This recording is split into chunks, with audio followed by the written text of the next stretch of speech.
World peace right now seems expensive. So thanks for sharing our show, World Peace for Free, the world's first ad-free, non-fear-mongering newscast. I'm your time-traveling host, and you're watching in the future. So if you haven't yet, please subscribe so we can be the biggest YouTube channel not part of the ad money program. If you don't know, our show runs on Hypermail, which lets us talk to fans from the past, future, and present here in the age of retrospection. Fill our DMs with events you want immortalized on our Instagram timeline at World Peace for Free, #BeNeighborly. Now, let's see what you sent me. I hold in my hand letters, hermetically sealed, messages from hyperspace. I cannot open these envelopes, but I can read them to you through the power vested in me by Cornelius Young. Aruba, Jamaica, ooh, I want to take it. Ooh. This one has some on-point predictions made in the 70s. Dear time-traveling minister, have you heard of Alan Watts? Great guy if you need another perspective on life. Perfectly demonstrated in this clip. I'm pretty sure it's from the 70s, but check out what I could talk. Come on, give me a second. Dear time-traveling minister, have you heard of Alan Watts? A great guy if you need another perspective on life. Perfectly demonstrated in this clip. I'm pretty sure it's from the 70s, but check out what he predicted about our society and smartphones in the 70s. Love you, Vincent Van Bro. Gosh, I love my friends. All right, here we go. It has been said that our modern systems of communication are an extension into the external world of man's nervous system.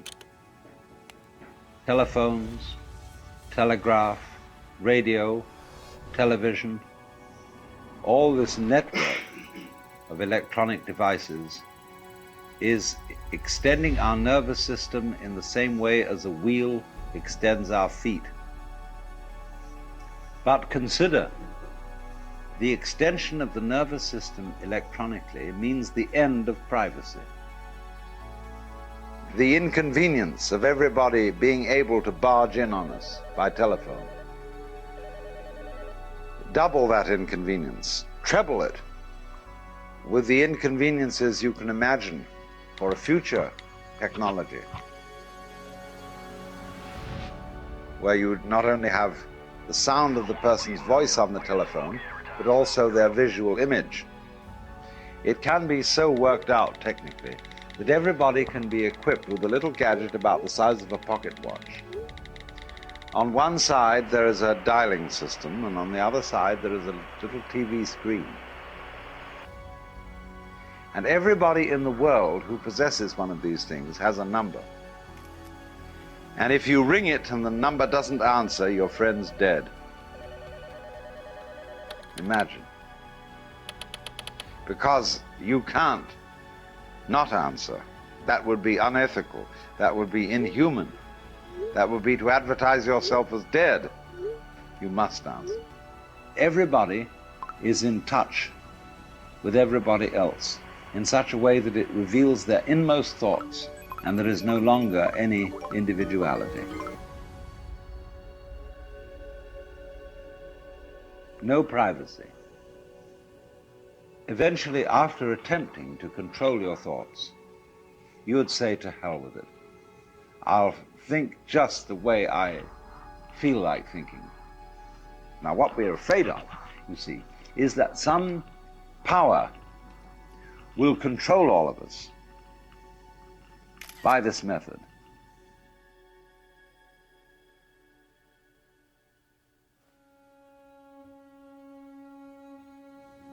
But that power must be the one individual whose thoughts are not public.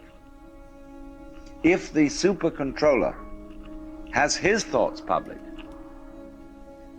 then he can't be in that position. If everybody is circuited, so his private thoughts are public knowledge to all his friends and relations and to the controller, but the controller's thoughts are not public knowledge, then you have a system which is a real dangerous kind of dictatorship. In this way, we feel that our individuality depends on our privacy. Insofar, in other words, as electronics is making everybody available to everybody else. We are discovering, through technology, a state of affairs which in fact has existed all the time. The first thing that human beings created on this planet to communicate with distant points were roads. In the 19th century, we began to go beyond roads because we discovered rails, then wires. The economic world became a network of roads, rails, and wires. But now the fascinating thing is we are beginning to witness a disappearance of all those methods of communication. The railways and the roads have gone to the airplane, and the wires have gone to radio and television. And you will see that as human beings become more technically efficient, that the scars of technology will disappear from the face of the earth. The moment that everybody has his personal hoppycopter, there will be no further need of the freeway. And the freeway will break up, and grass and moss will grow over it because nobody's traveling it. And it'll disappear back into the landscape. Hooray. And these ridiculous automobiles in which we each travel around and make a nuisance of ourselves, but they will vanish because they simply are not technologically efficient.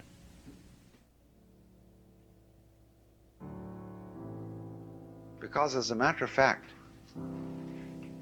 if we couple the science of television with the science of laser beams, we can get a three-dimensional image of anybody we'd like to see right here in this room.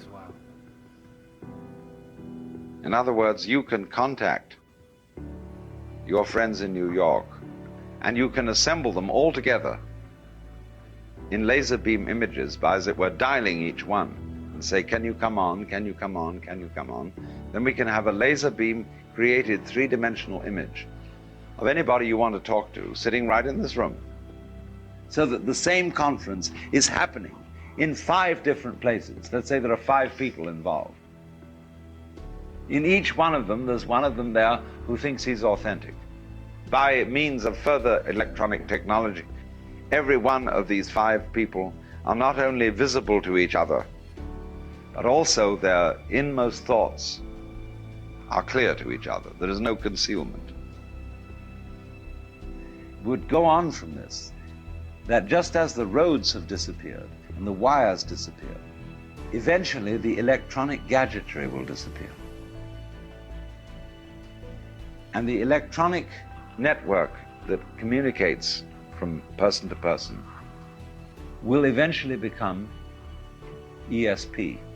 We will get it from each other without any need for an electrical gadget, by telepathy. Because you see, what all technology is doing, it's not creating a new situation, it is discovering what has always existed. When we started to use conscious attention as our main faculty of understanding the world and communicating with each other, we became ignorant of all the other methods of communication that exist, because we specialized on one.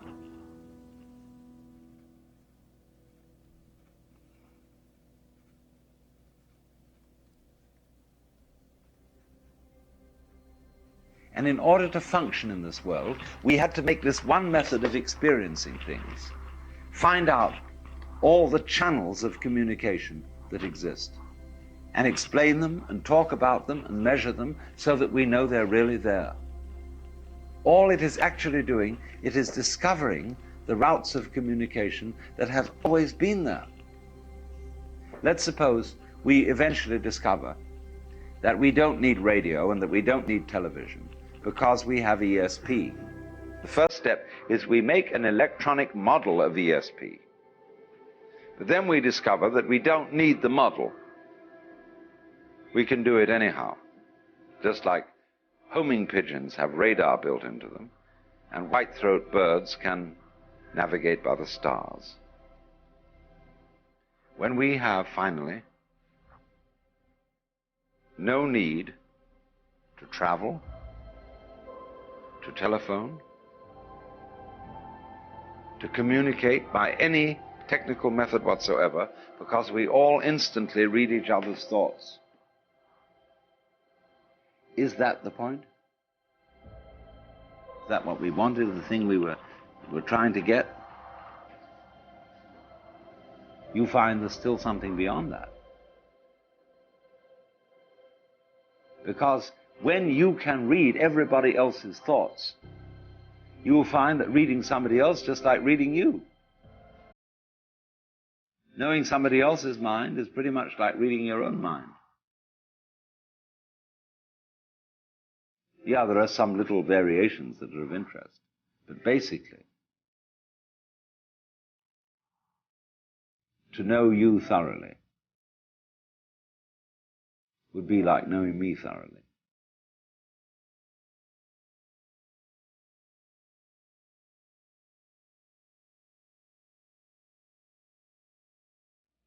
For those of you that are listening to the audio-only version, I highly encourage you to check out this video. It's from, the channel is called T&H, Inspiration and Motivation. It seems like they produced it, but thank you so much for sending me this clip, and that's the reason why I love this format. You see, I was one of those folks that would spend so much time on YouTube, and I would kill so much of my hours of productivity. And look at what he talked about, and look what we could kind of do now. I would kind of, when I mentioned how we would be building the constitution of the show together, this is kind of it. You see that there's different screens, and you see me that I'm writing this down. I'm not interrupting. I know that's the usual format people expecting. Oh, he's going to react to everything, and and stop the video.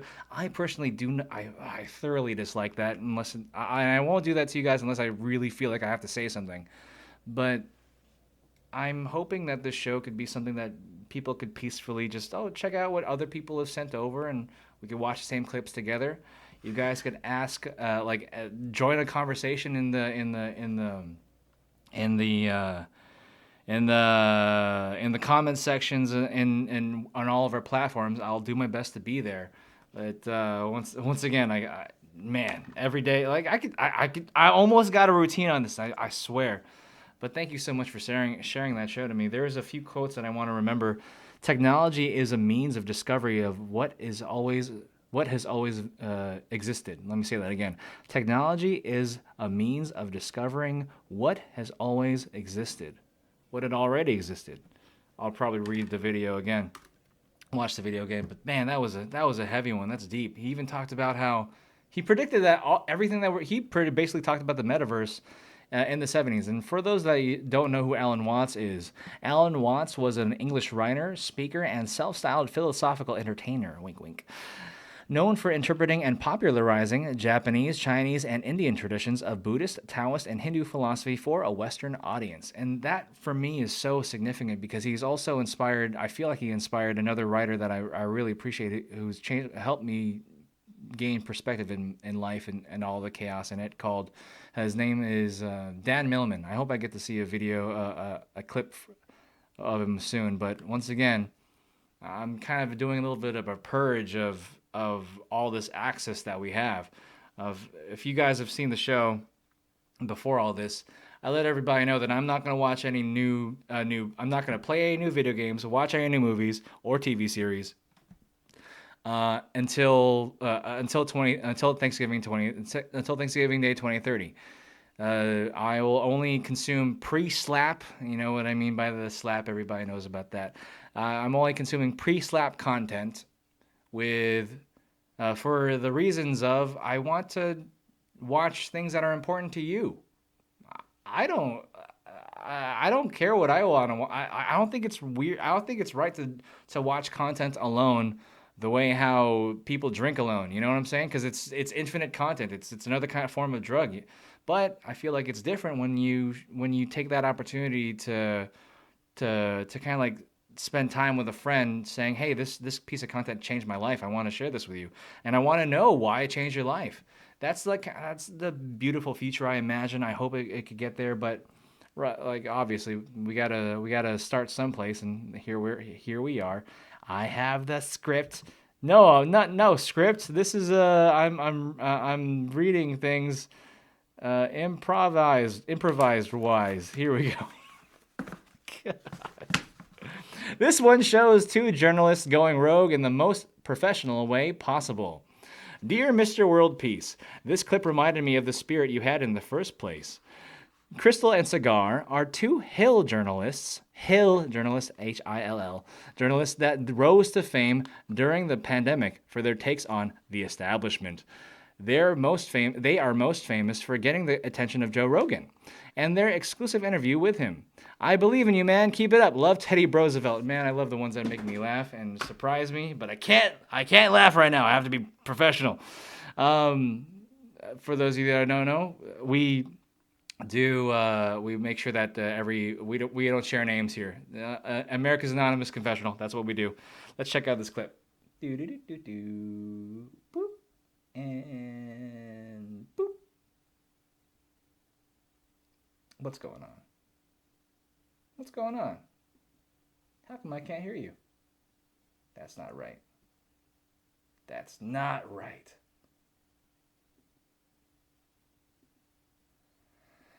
Interesting. Privacy. All right, so I could hear that one. Why not you? Are you being censored? Let's try another one. Crystal, what are you taking a look at? Okay, fine. Then I'll do this. Oh, this is the reason why, and for the Rumble people, remember, this is not supposed to be, how do I say this? Oh, that's Amazing why. show for everybody to have. We're not supposed to be cutting things up because people don't like it when things are edited. And I get it. It might be a little bit long-winded every once in a while, but that's what I promise over here. And I'm going to do my best to have all my stuff together. And now I have it together. Sorry, YouTube. Well, I'm cutting this part out so you don't have to deal with this part. Technical difficulties. Here we go. Good morning, everybody. Happy Monday. Welcome to Breaking Points with Crystal and Sagar. We have an amazing show for everybody today. I miss saying that, Crystal. What I know. Indeed we do. Guys, super excited. Welcome to Breaking Points. Can't tell you how hard we've been working to get all of this together, how excited we are. I'm actually feel like a little nervous this morning, so you have to forgive us for all of that. Just give you a little bit of a sort of rundown, a tour of how we're going to be doing the show. You can see we've got this new graphic along the side that kind of gives you a guidepost to the type of stories that we're going to be covering today. So we've got a little intro for you this morning. We're going to look at a Dem autopsy and some warning signs for them, Trump's Facebook ban, the New York City mayoral race, Sagar's Breaking Points, new name for our monologues. My Breaking Points, we've got the one and only Glenn Greenwald on. He's going to address some of the attempts to smear him and also talk about the media, so you don't want to miss that. What are we doing here, Sagar? What is sort of the ethos of the show? What are we? What are we doing Why am I here? on this beautiful new set with this beautiful, really well-designed desk?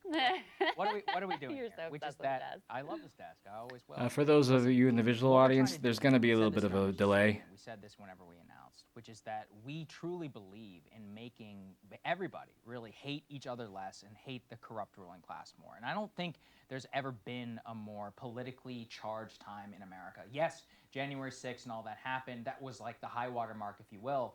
But the scars of all of that are with us. And the Biden presidency is now as sclerotic as I think both of you and I predicted. And there's just this empty rot, which we're constantly fighting over and asking questions about what comes next. And nobody who works in politics or in the media seems to know. These people are all reporting on January 6th commissions as if that's going to solve everything. We need to be focused on what's actually breaking apart in this country, and I think that is the core ethos of the show. We want to tell people what the media is not going to tell them. We want to take them behind the scenes about how elite corruption works and really just connect it to the lived experience of your day-to-day life. People know they're being lied to. They know that the system is rigged. They do not know and have the ability to articulate. For those of you that don't know what sclerotic, the word I just looked it up. It's derived from sclerosis, an abnormal hardening of body tissue, excessive resistance to change. Now I get it. Why? Well, at least for me, for my journalistic, I hear my journalism teacher saying, "Don't use big words. Use words that make sense." technically it does make sense because that's what the environment he's describing. Excessive resistance to change. The environment right now is everybody's like so hardened with each other, and what he's trying to talk about here is bringing us back to where everybody's a family again, thinking about brotherly love instead of thinking about our resource issues. You know what I'm saying? Why? And I really see that as the overall mission of what we're trying to do here. You know, we want to take the pieces of Rising that you all really responded to and that we thought were really important. And honestly, over the course of Rising, it went through a few different evolutions and iterations. It had different focuses at different times. But one through line was those sort of breaking points that underlie all of what's happening, whether it's in our political system, whether it's in housing, whether it's in the rise of sort of conspiracy theories. All of these things are happening underneath the surface, and no one's, you know that that's going on, and yet no one is speaking to them in the media. And it's wild, you know, we say this thing about hate each other less and hate the elites more, and as you were just saying it right now, it's sort of mind-blowing that that's the exact opposite of what most media does. Politics, that's all politics is about. Most media is literally about making us hate each other and love the elites. Like, that's the message that's being pushed time and time again. So when you see these metrics that show trust in the media declining and declining and declining, it's because people sense that and they really resist it. It doesn't reflect what they're seeing in their daily life. So we want to bring, you know, the other thing that you all always told us you really responded to on Rising was the high level of production. I want to say thank you to everybody who's already subscribed as a premium member.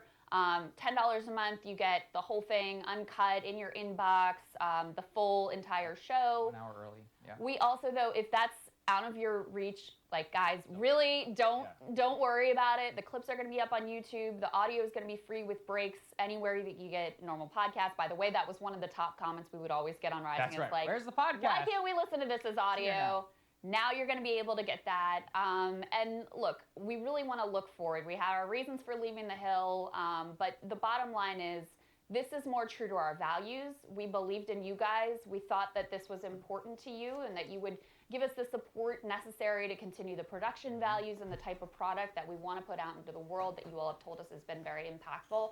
And you've really, really showed up for us as we sort of like stepped into the breach. So guys, thank you, thank you, thank you. And we're so excited to be able to do this show without any sort of like corporate anything. It's just totally reliant on you all. I couldn't be more excited, and I'm blown away. I mean, this is a final message to the suits, which is that we don't need you, which is that we have, if enough people believe in your product, you can make something happen. And because of all the premium subscribers, we are going to be able to do this. And more importantly, we are going to be able to continually improve. So we heard your feedback, which was that the audio wasn't at the level where you guys want. So because of you guys, we were able to hire an audio person who is here on the set, who's going to be helping. And if you have any more feedback, I'll send it over to him, and I'll be like, what's going on here, man? I'm just kidding. Look, really what it is that over the next several months, as we get the feel of the show and all of that, we are going to make continuous improvements, and that's all that we're trying to do here. We did not expect to be able to do this at the level of what we are at right now. And the ability of us, I think, to try and actually have a chance now to fulfill our mission, I am just absolutely blown away. Also, can we address the elephant in the room? Well, I was just going to say exactly that. A lot of people, there's a lot of consternation online about this one. We did switch sides. And what it really comes from is a deep meditation on, we want to get out of this partisan left-right mindset, which, no, just kidding. We just literally sat in these seats when we got on the set to start with, and now because we've done rehearsals in these seats, we're sort of attached to them. So you guys are all going to have to relax and get used to mommy and daddy being on different sides of the table. I promise it's going to be okay. The emotional connection some of you have to my seat really placement. Funny. Unbelievable. Yeah, I also loved in the videos we released last week, they noted I still had like the goo from the Hill There's sticker. a metaphor to that. But now we got nice new Breaking Point stickers. Beautiful and I should mention, we have lovely Breaking Point mugs, That's which are both union made and made in America. And we'll give you guys details about where you can get those. And all of the products that, you know, any merchandise we do, we're really committed to also sharing and reflecting our values. So union made and American made. But everything we ever produce will be union made and made in America. Our solemn pledge to all of you. Yes. But I think that it is time to get to some of the news. Check that out. So, thank you very much for sending that episode. That really, like, that gave me like a boost. I was like, yeah, other people are doing this, and I feel like I've seen this video before, but once again, with all this choices that I have, and like I see it already. Like they have this little meter that says people are watching, and then people weren't watching. You see the analytics of how people are watching it, and that's good and all, but here's what I'm trying to say. We're in a world where we could invest in the people that we want to in our lives. You know what I'm saying? Like we could choose who we give our money to based on what the person who's offering whatever offers they're doing are supporting. Look what they offered for their I was about to say ministry, and yeah, that's how I feel about this. When I like a long story short, I said we live in a world of televangelists, and look, we kind of make our own channel. We have our message. They're saying, hey, if you buy us, you're supporting union-made items, and a big middle finger to the elites, I guess. And I have some thoughts about that. If I could summarize that quickly, I don't know if that's the right take for that. You shouldn't, because the elites are the ones that kind of like. There should be a platform where we could all discuss. I don't even know if that because in deep down in my heart, I don't believe that there is a class of people that are ruling over others. I don't know if they're a ruling class, and I don't know if they're better than us. I really feel like they're just other human beings that have their own mindsets and they have their own beliefs. And if they don't want to talk to us, well, we also have examples like these where people are just doing their own thing and still making something of it. You don't have to be a billionaire. You just want to make a little nook on the net. And the beauty of the net is it's an infinite space. And that's all we could ever ask for. And look, the demand is out there. We need to do something about climate change. And guess what? I'm so sure the solutions are going to be tied to not just to the next generation, but a connection of the experiences of the old generations, the past generations, and the kind of, I don't know, imaginary energies of the new generations, of the youth. That's all I have to say about that clip. Thank you very much for sending that. It was very inspiring and uplifted me. As you all know, there's been some contentions about the format of our show, and it's only what's fun is it's just me, so it's all in my head. We're getting there. We're finding a balance. Here we go. Set up the next video, and we have the next clip thingamajig. This one asks a centrist, who's worse, DeSantis or Trump? Boy. Oh, by the way, that other clip, it was 2021. We're in 2022 at the time of filming this, and they're doing pretty well. All right, so this one asks a centrist, who's worse, DeSantis or Trump? Mr. Time Traveling Minister Man, let's go! Election season is here! And I'm wondering if push comes to shove, am I going to support Trump or DeSantis? I don't like the establishment, but I know I'd have to vote Republican the way Democrats are getting too comfortable with the love everyone under the sun, even the ones I want to mess up are young ideology. Wow, that rhymed. Let me say it. Let me give you justice and do that clip again. Do that line again. Love, but I know I'd have to vote Republican the way Democrats are getting too comfortable with the love everyone under the sun, even the ones I want to mess up are young ideology. So I found a clip from Breaking Points. Crystal and Cigar are the most anti-establishment sources, and you are the one with the vision of world peace. Let's see what you have to say, Kimosabe. Love, Christopher Brolumpus. I love you guys. I love you guys so much. Here we go. Well, guys, as we discussed, resistance hero John Bolton stunned everyone by just coming. This is July 20. This clip is from July 14, 2022. Right out, saying the whole quiet part out loud, admitting in an interview, bragging even to Jake Tapper on CNN about his vast experience planning coups. With all due respect, one doesn't have to be brilliant to attempt a coup. I disagree with that. As somebody who has helped plan coup d'etat, not here, but other places, it takes a lot of work, and that's not what he did. Wow, Bolton there, who served. Wow, exactly. Just out there saying it. wozer cakes. I don't know what to do with that. In not only the Trump administration, but also the supposedly He's from the past generation. So there were the get it done generations. So he must have had an order from somebody else saying that this needs to happen, and he had a patriotic need to do it. So that's my defense of that statement. I don't even know why I'm defending it. I just like I know already like that clip was set up to make that guy look bad, and this is about peace here. So let's give everybody their due. Respectable Bush administration broke an unspoken rule of Washington decorum. This whole exchange got me thinking about which crimes and outrages are considered acceptable, even noble sometimes in Washington, and which are considered monstrous, out of bounds. Bolton is a perfect case in point here. Now, we all know that our government relatively routinely, especially during the Cold War, but still today, foments, supports, and outright plots and directs coups. We busy ourselves subverting democracy wherever we please to install regimes that our elites believe will better support American interests, read capital's interest.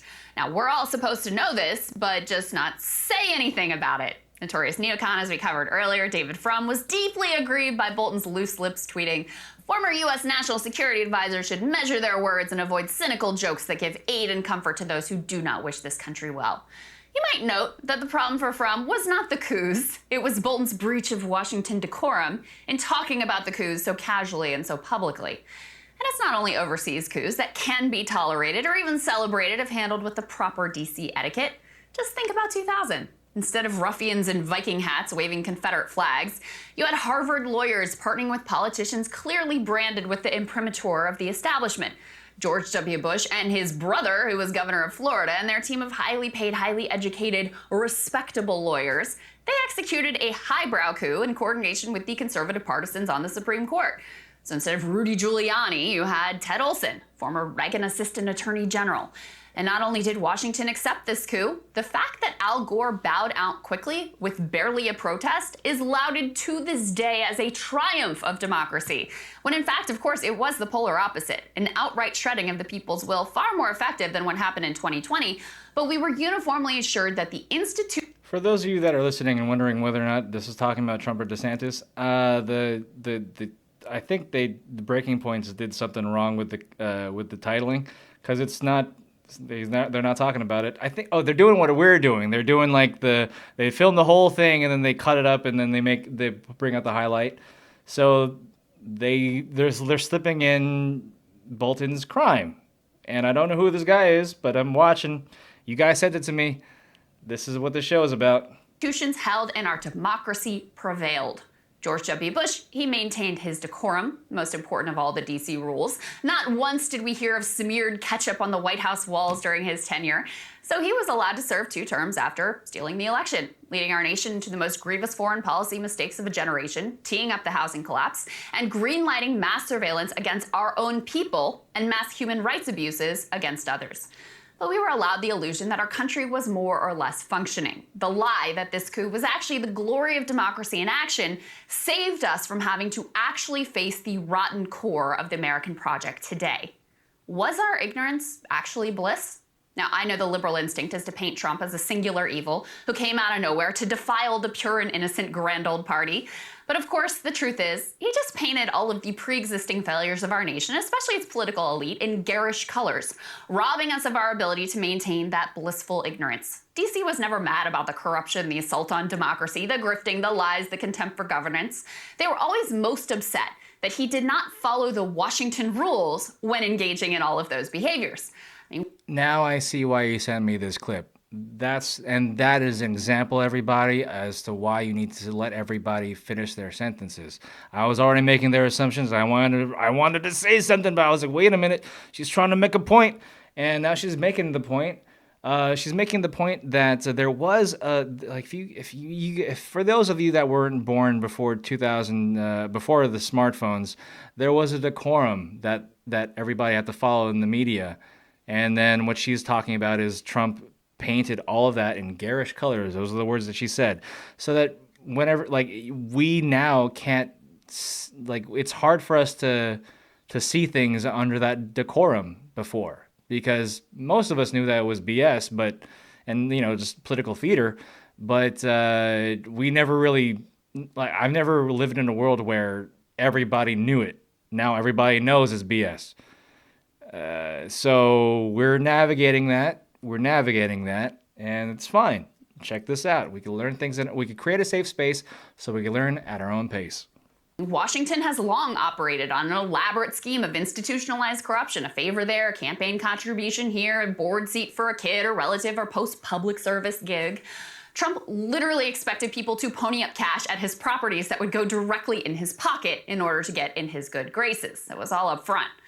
All political fundraising, of course, is shady, manipulative, playing on emotions, promising results they know they will never achieve. Trump literally raised millions for a fund to fight election fraud that did not even exist. Now, in the neoliberal era, presidential administrations are incompetently managed by unserious people, stacked with some of the wrongest people on the entire planet. Neoliberals don't really believe in government, so kind of makes sense. And the collective brilliance of the experts they employ has led us into disastrous wars, criminal trade deals, and financial collapses. But these experts, they were pedigreed. And so we were assured we were actually in good hands, and we were just too dumb and uneducated to really understand what was going on here. Trump, on the other hand, he went ahead and put Rick Perry in a role as Energy Secretary that was previously held by a nuclear physicist. Rick Perry. The third agency of government, I would do away with the education, commerce, and let's see, I can't. The third one I can't. Sorry. Oops. The agency he forgot, that was literally the very agency that he was ultimately put in charge of. Now, the rejection of this brazen bad behavior and preference for decorous bad behavior is driving the Ron DeSantis chatter right now. That's why DeSantis' support is overwhelmingly college. This is why I like their reporting, by the way. They bring up clips from way back, so that's like a memory bank in their brains. This is what you're buying when you're supporting these journalists. So, oops. Educated versus the more downscale base overwhelmingly sticking with Trump. DeSantis has done enough in the Trump era to hug the former president, be a little Trumpy, but he's a version of Trumpism that GOP elites think that they could potentially live with. He's being pitched as a sort of highbrow Trump. He won't call Stormy Daniels horseface. He won't watch with delight as rioters proclaim their desire to murder his vice president. He won't put Rick Perry in charge of the Energy Department. If Ron DeSantis does a coup, it will be the George W. Bush-style coup. He's walked out respectability on Stop the Steal, refusing to say whether or not he thinks the 2020 election was stolen, but not going all the way down the conspiracy rabbit hole. And another Trump-like display of contempt for democracy also overrode the will of Florida residents who voted to reinstate voting rights for felons. What is contempt of democracy? That's such an odd word to say, a phrase to say in a world where we all have a voice now. So it's like, maybe it's even some concepts back in the day, like how Ellen Watts was talking about how eventually freeways will go back to nature when we all have our own flying cars, something like that. Maybe some of these phrases, these terms, like these redundant terms, I would say, because they're redundant now. We all have a voice. The goal is direct democracy, for this show at least. Now, elite DeSantis backers are not opposed to coups per se. They just want it to be done in the Washington way, so they don't have to answer so many uncomfortable questions about it or be embarrassed by the unwashed masses who show up to execute it. They aren't opposed to corruption per se. They just want it executed through the accepted channels of kickbacks and campaign contributions. Maybe with DeSantis, they posit, we could recloak the ugliness of Washington in enough Washington respectability that we could go back to pretending that the country is more or less functional. The decorum slathered like a cheap coat of paint over underlying rot that continues to fester. Masking it enough for Liz Cheney and Adam Kinzinger and Mitt Romney to feel comfortable once again. And who knows? Maybe that useful fiction would be enough to keep our country from going off the deep end. After all, nations and institutions are built more on faith, collective storytelling, and shared delusions than they are really on anything tangible. Or maybe now that Trump has taken our every failing and put it on vibrant and repulsive display, maybe we can't really unsee it. Now, Trump was always hailed as a truth teller by his fans, which was a little bit perplexing given that he just makes up shit all the time whenever he wants to. But when it came to Washington, as John Bolton did in that extraordinary moment with Jake Tapper, Trump always said the quiet part out loud, and maybe that is what his people meant. I mean, if your only choices are a John Bolton who keeps quiet about his coups or one that proudly broadcasts them to the world, which is actually better? Does it really matter in the end? Trump took all of the accepted criminal, immoral, repulsive, authoritarian behavior of Washington elites, and he turned it up to 11, didn't he? And if the Republican base wanted the highbrow version of Trump, Well, it could have picked Chris Christie or Ted Cruz long ago. John Bolton really got me thinking here, Sagar, about cable news is ripping us apart, dividing the country, making it.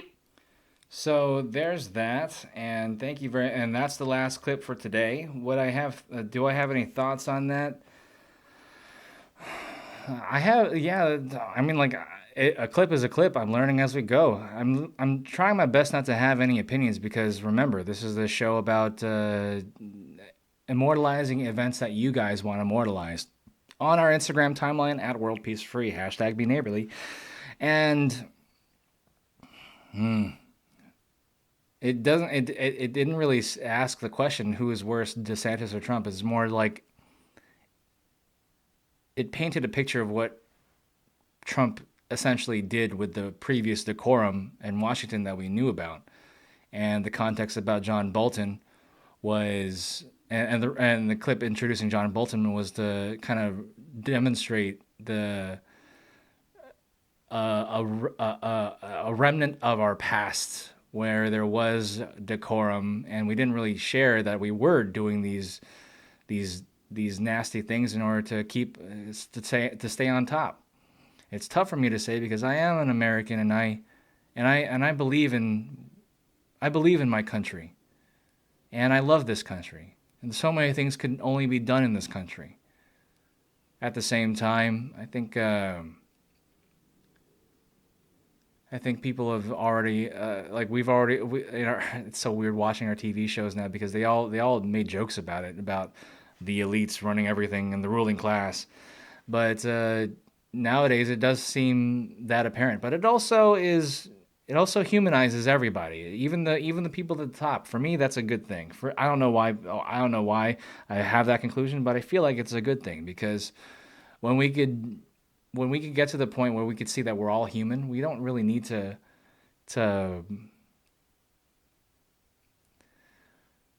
fight so much in this conflict that is made up because of our own proclivities.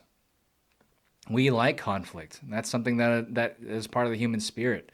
For some, I don't even know if we like it. How about we crave it, or maybe we're used to it, or we're traumatized to be used to it. Who knows? But I do know that conflict is something that drives supply and demand because we fight on our supply, and we also fight on what we should be demanding. It's odd how it's in everything that we have, but the dynamic of it produces solutions. Even though it takes time, it does produce solutions. And some people are believing that depopulation is the answer. I would rather say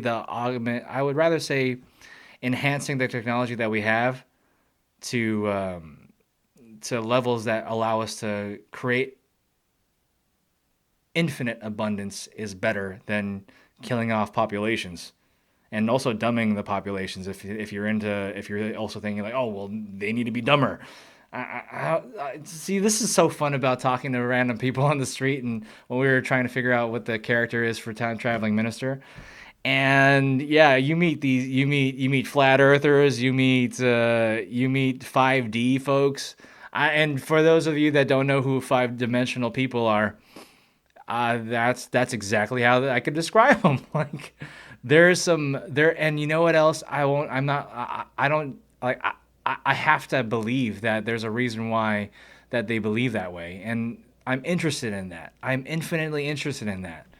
At the same time, it's some of the stuff that they believe is heavy, but once again, we're here to learn things at our own pace. One of the reasons why we started the show I started at least, is because I wanted this to be a show demonstrating the art of learning by writing things down, asking people for feedback, and seeing what's the best, and seeing what good ideas are sifted from that conversation.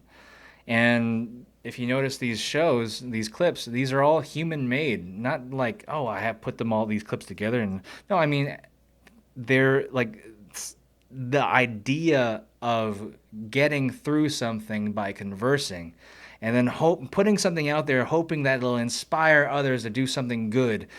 That is, oh wait, no, maybe that's not human-made. That's God-made. If you guys listen to Cat, by the way, I'm not allowed to listen to I'm not allowed to watch new movies and play new video games, but I am making an exception for comedians because I believe that comedians are the modern day preachers, modern day philosophers, and modern day prophesizers.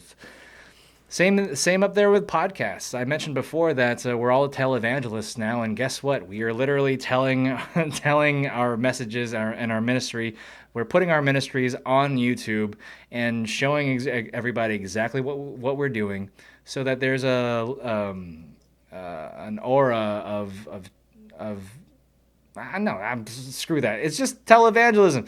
It's so weird. I used to remember like my parents saying like, don't trust anybody that that tells you to give them money if they have a number on underneath their face.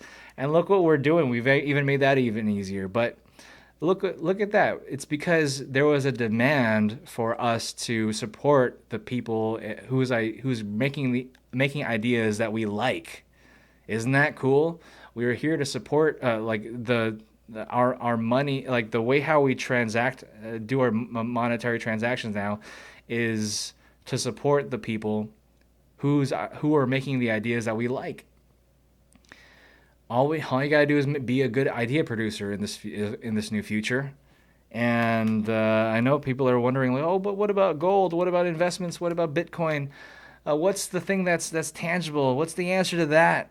How do we keep those things tangible? Should we even keep them tangible? Well, we'll figure this out together on this show. That's the point of this safe space, so we can learn all we need to learn about humanity at our own pace. And now I think it's a good time to close. There goes my attention for reflection here in the age of retrospection. If you saw an ad, then there is skullduggery afoot because we're not part of the YouTube ad money program. Please subscribe and share to see what our blast from the past newscast does to the algorithm. Remember, you are loved, missed, and thought about every day. Take care, future people. Oh, wait, no, wrong camera. There you go.